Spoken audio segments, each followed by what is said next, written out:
Planète Ping, nouveau rendez-vous sur 47 FM, la radio Lot-et-Garonne. On va revenir sur cette lourde défaite. Alors, je l'annonce avec le sourire, mais c'est pas forcément avec le sourire qu'il faudrait l'annoncer. C'est du côté de Rouen et c'était mardi dernier. Salut Olivier. Salut Dipapé. Alors, je rappelle que tu es entraîneur, que tu travailles du côté du SUA tennis de table et que tous les lundis, tu nous parles du ping-pong ici, du tennis de table à Agen, qui se situe rue Baudin dans le quartier Jasmin-les-Îles, au skating.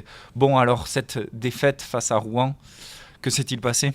On savait que Rouen, de toute manière, il fallait se méfier de cette équipe. C'est une équipe très dangereuse, qui revient bien, qui a mal démarré et qui revient vraiment bien dans ce championnat. C'est des très bons joueurs à Rouen. Ils sont meilleurs que nous sur le papier, ça on le savait. Le truc, c'est qu'en fait, on joue à 4 joueurs en Pro B. Là, ils ont aligné vraiment sur les 3 meilleurs joueurs. La plus belle équipe qu'ils avaient, dont leur Chinois qui joue en Super League chinoise aussi, également, qui est invaincu, qui est entre guillemets un tueur à la table, quoi. Donc, c'était vraiment très très dur. C'est une équipe qui joue la montée en Pro A de toute façon, donc... mais défaite difficile. Ouais, donc c'est pas forcément un résultat illogique pour une équipe comme Agen qui vient de monter en Pro B cette année.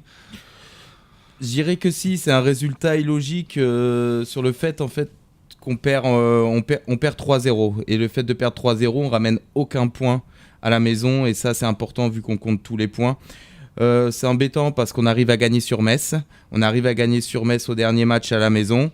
Metz qui est deuxième, du coup, là, qui est revenu après sa victoire sur Argentan mardi dernier et qui est deuxième au score. Donc Rouen et Metz sont deuxièmes. On arrive à battre Metz facilement et on prend une grosse fessée sur Rouen là-bas, donc c'est embêtant. Il fallait gagner aussi ou faire un résultat. Bon, on arrive à l'approche de cette fin de match aller. Il y aura les matchs retour dans quelques mois de ça et quelques semaines, on va le dire comme ça. Qu'est-ce qu'on peut dire sur cette première partie de championnat, Olivier ? C'est une première partie championnat mitigée sur le fait qu'on est une équipe très dangereuse à la maison, à Agen, c'est-à-dire qu'on est invaincu à domicile, donc ça c'est vraiment une très très bonne chose. On fait partie des rares équipes à ne pas perdre à la maison. Ce qui est embêtant après, c'est qu'on n'arrive pas à prendre de points à l'extérieur. On ne gagne pas assez de matchs à l'extérieur et on ne gagne pas de double non plus. Donc c'est vraiment le point noir de cette première partie de saison. Donc on est dans la course au maintien, on est toujours là. Donc pour un club promu, c'est vraiment une bonne chose. Mais j'attends plus de l'équipe pour la deuxième partie de championnat. Bon, en attendant, justement, le prochain match, c'est le mardi 29 novembre à 19h et c'est du côté du skating et ça sera face à ici les Moulineaux. On va parler d'actualité aussi. Les autres équipes du club, la Pro B, a-t-elle un impact sur le développement et les résultats du club ?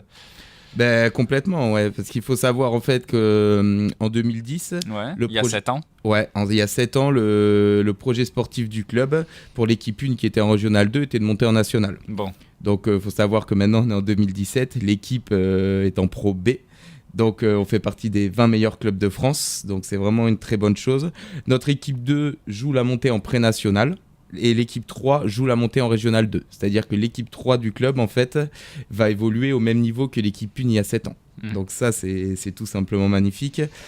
On est passé de 6 équipes à 11 équipes.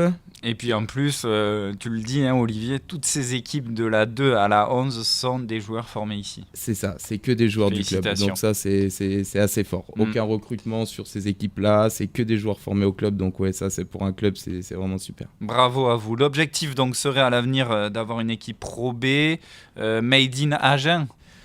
Dans la durée, compliqué. Dans la durée, ouais, c'est le but, mais ça, c'est un peu utopique. Il faut savoir qu'en Pro B, en Pro B ou en Pro A, dans toutes les équipes pro, ce serait une grande première en fait d'avoir que des joueurs qui sont formés au club. Bon, pourquoi pas, à voir. Le prochain match, c'est mardi, alors pas demain, mais la semaine prochaine, c'est face à ici les Moulineaux, ça sera au skating.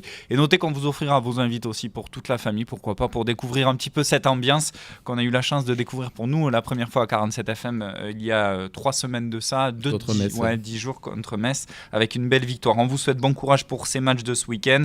Et donc, la Pro B reprend mardi 29 novembre. Bonne semaine, Olivier. Bonne semaine, Dipapé.